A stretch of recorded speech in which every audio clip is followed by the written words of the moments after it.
November 24th, 1971. It is the day before Thanksgiving. At Portland International Airport, a man walking with a remarkably calm demeanor approaches the Northwest Orient Airlines counter. He calls himself Dan Cooper. He looks like any other mid-century corporate worker, wearing a dark suit, a crisp white shirt, a black tie, and a mother-of-pearl tie clip. He buys a one-way ticket for Flight 305, a short 30-minute hop to Seattle, Washington. He boards the Boeing 727, takes seat 18C, and calmly orders a bourbon and soda. To the naked eye, he is completely invisible in the holiday crowd. But in less than 3 hours, this ordinary-looking man will orchestrate the most audacious, baffling, and legendary skyjacking in American history. It is a crime so perfectly executed that over 5 decades later, the FBI still has absolutely no idea who he actually was. Shortly after takeoff at 2:50 p.m., Cooper signals Florence Schaffner, a 23-year-old flight attendant, and hands her a folded note. Working in an era where businessmen frequently flirted with flight staff, Schaffner assumes it is just a phone number and drops it into her purse without looking. Cooper leans closer and whispers calmly, "Miss, you'd better look at that note. I have a bomb." Schaffner opens the note to find a message written in neat, all-capital letters that chills her to the bone. It states that he has a bomb in his briefcase and demands she sit next to him.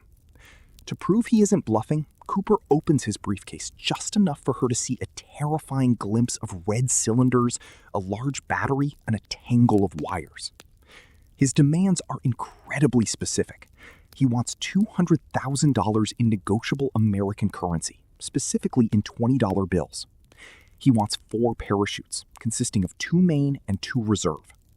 Finally, he demands a fuel truck standing by in Seattle to immediately refuel the aircraft upon arrival. When the pilot, Captain William Scott, contacts air traffic control, the FBI is immediately looped into the crisis.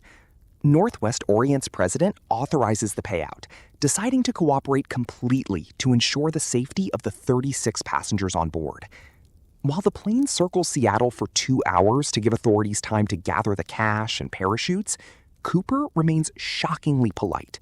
He doesn't panic, he doesn't yell, and he even orders another drink, pays his bar tab, and insists on leaving a tip. He clearly knows the local terrain well. Looking out the window, he casually remarks that it looks like Tacoma down there, and he correctly identifies McChord Air Force Base just by the lights below. This was not a desperate man acting on a whim. This was a professional who had done his homework. At 5:39 p.m., the plane lands in Seattle. Cooper allows all passengers and 2 flight attendants to leave the aircraft in exchange for the cash, which is stuffed in a canvas bag, and the parachutes. Now, the real mystery begins. Cooper orders the pilot to fly toward Reno, Nevada, at the lowest possible altitude, around 10,000 feet, and at the slowest speed possible without stalling the aircraft. He explicitly demands that the landing gear remain down and, crucially, that the cabin remain unpressurized. Most importantly, he orders the aft stairs, the exit door at the very back of the Boeing 727, to be left completely open. The pilots object, stating it is unsafe to take off with the stairs deployed, but Cooper coldly responds, "You can do it. Just do it." At 7:40 p.m., the 727 takes off into a blinding, icy rainstorm with night falling rapidly over the Pacific Northwest.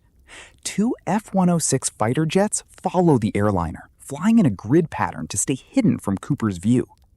Somewhere over the rugged, heavily forested wilderness of southwestern Washington state, near the Lewis River, the pilots notice a sudden, violent change in cabin air pressure.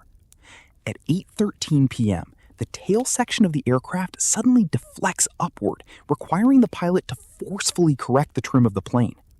Cooper had done the unthinkable. Strapped with 2 parachutes and a 21-pound bag of stolen cash, he had walked out onto the open stairs in freezing temperatures amid a raging storm and jumped directly into the pitch-black abyss. When Flight 305 finally landed safely in Reno, FBI agents flooded the plane. They expected to find a messy crime scene or perhaps a hiding hijacker, but instead, they found nothing but an empty cabin, Cooper's black clip-on tie, his mother-of-pearl tie clip, and 8 cigarette butts. Dan Cooper had vanished into thin air. Due to a newswire error, the media mistakenly reported his name as D.B. Cooper, a moniker that would instantly capture the imagination of the entire world. The FBI launched one of the most extensive and expensive investigations in American history, codenamed NORJAC. Soldiers, FBI agents, and local volunteers searched the rugged Washington wilderness for months. They combed through the dense forests, underwater divers searched the deep lakes, and aircraft mapped the entire terrain. They found absolutely nothing. No body, no clothes, no parachute, and not a single dollar bill. For 9 years, the case went completely cold. Then, in 1980, an 8-year-old boy named Brian Ingram was vacationing with his family on a beach along the Columbia River, just north of Portland.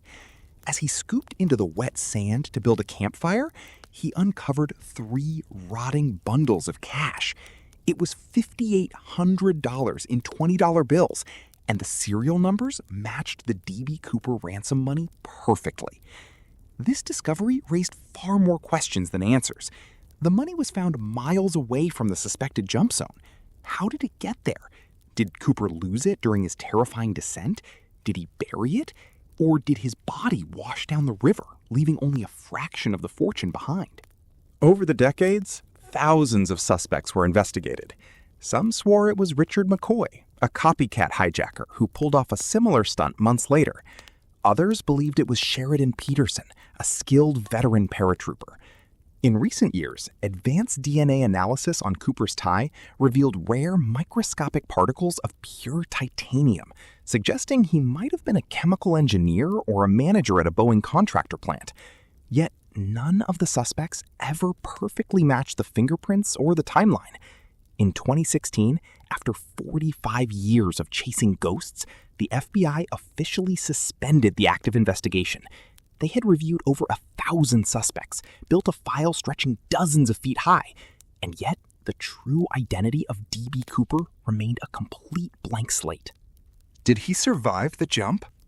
The odds were heavily against him. He jumped into a 200-mile-per-hour slipstream in a freezing storm, wearing ordinary loafers and a trench coat, over terrain packed with towering, razor-sharp Douglas fir trees. Many survival experts believe he died the exact moment he hit the air. But if he died, where is his body? Nature eventually gives up its secrets, yet the Pacific Northwest has never surrendered a single bone of Dan Cooper. Perhaps he did survive. Perhaps he walked out of those woods, changed his clothes, and lived the rest of his life as a quiet, wealthy neighbor next door, laughing at the evening news.